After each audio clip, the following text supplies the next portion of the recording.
Iran যদি এই অবস্থা হয়ে যায়, তাহলে আপনার কি মনে হয় যে সৌদি আরবে বসে থাকবে? কারণ সৌদি আরবেও জানে যে একদিন না একদিন হয়তো ইসরায়েল আমাকেও অ্যাটাক করতে পারে।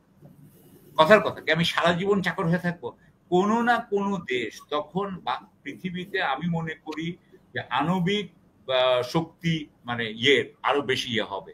আমাদের দেশের রাজনৈতিক নেতৃত্ব সবসময় সামরিক বাহিনীকে কিন্তু ভয় পেয়েছে, সেনাবাহিনীকে ভয় পেয়েছে। ফলে তাদেরকে কিন্তু সবসময় কিন্তু একটা নিয়ন্ত্রণের মধ্যে রাখতে চেয়েছে এবং এমন ভাবে করতে চেয়েছে যে এরা যাতে কখনোই যুদ্ধের জন্য প্রিপেয়ার্ড না হইতে পারে, এরা যাতে দুর্বল হয়। একটা ফাইটিং ফিলসফি থাকতে হবে এবং ফাইটিং একটা কমান্ড স্ট্রাকচার থাকতে হবে। এটা যদি না করা যায় তাহলে কিন্তু উনারাই সব ঠিক করে নেবেন কিভাবে আর্মিটা হবে বা এয়ারফোর্স হবে বা নেভি হবে, উনারাই তো এটা ঠিক করবেন। কিন্তু আপনি তো উনাদেরকে সেই স্বাধীনতা এবং উনাদেরকে সেই আপনার যে রিসোর্সেস আমি বলতে চাচ্ছি সেগুলো তো দিতে হবে। রাইট, রাশিয়ার ইঞ্জিনিয়ার ইরানের ফোর্ডো নিউক্লিয়ার সাইটে রয়েছে, তাদের কি হবে? রাশিয়া কিন্তু তাদেরকে সরায় নাই। সুতরাং যদি হয়ে যায় আপনার স্যার যেটা বলছেন যে নিউক্লিয়ার অ্যাটাক যদি হয় ইরান আর বেগিং ফর মার্সি। আমার মনে হয় যে ইরান ইজ নট, আমি কয়েকদিন আগে যেটা বলছি কিন্তু কয়েকদিন আগে বলেছি যে তারা তারা করবে, তারাই কিন্তু চাচ্ছিল পিস, কিন্তু আমি মনে করি না যে দে আর বেগিং ফর মার্সি। আমার যেটা মনে হয়, আমি কয়েকদিন আমার যেটা সোর্স আমি একটু বলে রাখি, কারণ মিস্টার ফরহাদ চৌধুরী মনে করতে পারেন আমি কোথেকে জানলাম। কারণ আমি যেটা দেখছিলাম, আমি জন মিরশাইমান যিনি শিকাগো ইউনিভার্সিটির প্রফেসর অফ পলিটিক্যাল সায়েন্স, উনার থেকে একটা কথা শুনছিলাম, এবং এটা গ্লেন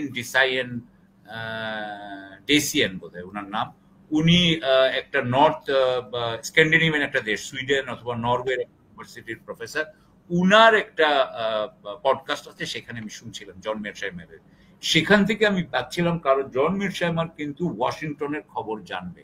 সে কিন্তু একজন রিয়েলিস্ট, সে কিন্তু আমেরিকা পন্থী, সে কিন্তু পন্থী না, সে ইসরায়েলি পন্থী নয়।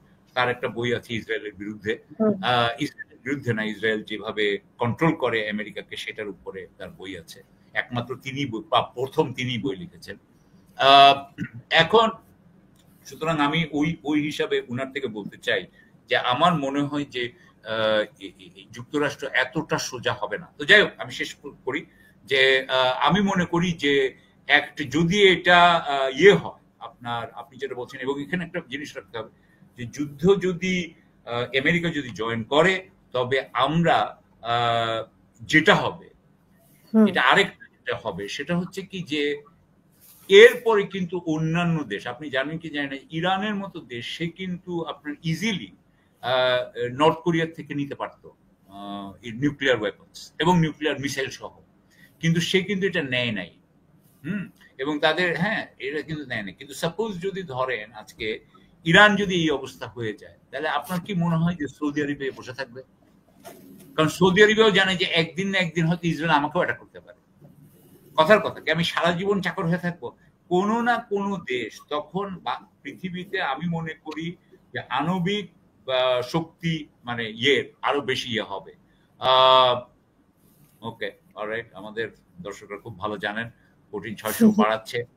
600 যেহেতু বাড়াচ্ছে, তার মানে হচ্ছে যে এটা হচ্ছে উনার ওয়ে অফ সেইং যে আমি ইরানের পাশে আছি। এবং এখানে আরো কাজ হোক, ফোর্ডোতে আরো কাজ হচ্ছে নাকি, তার মানে কি 600 যদি পাঠায়, তার মানে কি যে ওখানে কি এখন নিউক্লিয়ার ওয়েপন তৈরি হবে?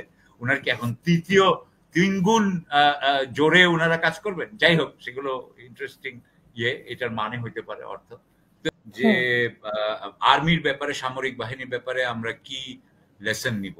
তো যেহেতু আমার এখানে একটা চান্স পেলাম বলি, আমরা আসলে একটা কলোনিয়াল আর্মি, আমাদের কলোনিয়াল সেনাবাহিনী। তো কলোনিয়াল থেকে এটাকে মডার্ন করতে হবে, অর্থাৎ এটাকে একটা শিল্পোন্নত, ইন্ডাস্ট্রিয়ালাইজড, আমি মনে করি, আমি ছোট্ট করে বলতেছি, ইন্ডাস্ট্রিয়ালাইজড টেকনোলজিক্যাল একটা আর্মি আমাদের দরকার। আমি কিন্তু স্যার বললেন হচ্ছে ট্রেনিং এর কথা বা অনেক লোকের কথা, আমি লোকের তো আছেই, সেটা আমি করছি না, কিন্তু আমি দিব এই জায়গায় সবচেয়ে বেশি জোর দিব, আমাদের নিজস্ব ইন্ডাস্ট্রিয়াল ক্যাপাসিটি থাকতে হবে, টেকনোলজিক্যাল ক্যাপাসিটি থাকতে হবে। আর আরেকটা জিনিস আমাদের খুব ইম্পর্টেন্ট, সেটা হচ্ছে কি যে আমাদের দেশের রাজনৈতিক নেতৃত্ব সবসময় সামরিক বাহিনীকে কিন্তু ভয় পেয়েছে, সেনাবাহিনীকে ভয় পেয়েছে। ফলে তাদেরকে কিন্তু সবসময় কিন্তু একটা নিয়ন্ত্রণের মধ্যে রাখতে চেয়েছে এবং এমন ভাবে করতে চেয়েছে যে এরা যাতে কখনোই যুদ্ধের জন্য প্রিপেয়ার্ড না হইতে পারে, এরা যাতে দুর্বল হয়। সুতরাং এইটা যতদিন ধরে আমাদের রাজনীতিতে থাকবে ততদিন কিন্তু আমাদের সামরিক বাহিনী শক্তিশালী হবে না। সুতরাং আমাদের যেটা যেভাবেই হোক রাজনৈতিক একটা সংস্কার আছে, এটা এখনকার লম্বা আমি যাব না, কিভাবে কি যাব না, কিন্তু জাস্ট এটুকু বলে যাই যে আমাদের আর্মির নেতৃত্বের, সেনাবাহিনী বলতে আমি সশস্ত্র বাহিনী বোঝাচ্ছি, সশস্ত্র বাহিনীর নেতৃত্বের মধ্যে একটা ফাইটিং ফিলোসফি থাকতে হবে এবং ফাইটিং একটা কমান্ড স্ট্রাকচার থাকতে হবে। এটা যদি না করে তাহলে কিন্তু উনারাই সব ঠিক করে নেবেন কিভাবে আর্মিটা হবে বা এয়ারফোর্স হবে বা নেভি হবে, উনারাই তো এটা ঠিক করবেন। কিন্তু আপনি তো উনাদেরকে সেই স্বাধীনতা এবং উনাদেরকে সেই আপনার যে রিসোর্সেস আমি বলতে চাচ্ছি সেগুলো তো দিতে হবে। তো আমি এটা বলতে চাই। আর দ্বিতীয় কথা একটা নিয়ে বলতে চাই, সেটা হচ্ছে ইরানকে কি বাংলাদেশে সবাই আমরা জিতিয়ে দিচ্ছি কিনা। আমাদের পক্ষপাতিত্ব আছে, এটা স্বীকার করে নিতে হবে যে ইরানের ব্যাপারে আমাদের পক্ষপাতিত্ব আছে। সুতরাং আমরা কিন্তু কি যে খুঁজে খুঁজে কিন্তু ওয়েস্টার্ন এমনগুলা লোককে বাইর করি যেগুলো কিন্তু আমাদের পক্ষে কথা বলবে, আমরা কিন্তু তাদের কি ব্যবহার করছি এটা আমি মেনে নিচ্ছি। কিন্তু আমার কথা হলো যে আমরা আজকে যা যা বলেছি তার মধ্যে কি কোনোটা কি আমরা মিথ্যা কথা বলেছি? আমরা কিন্তু যা যা বলেছি চেষ্টা করেছি যে বাস্তবতার নিরিখে এটা দেখার জন্য।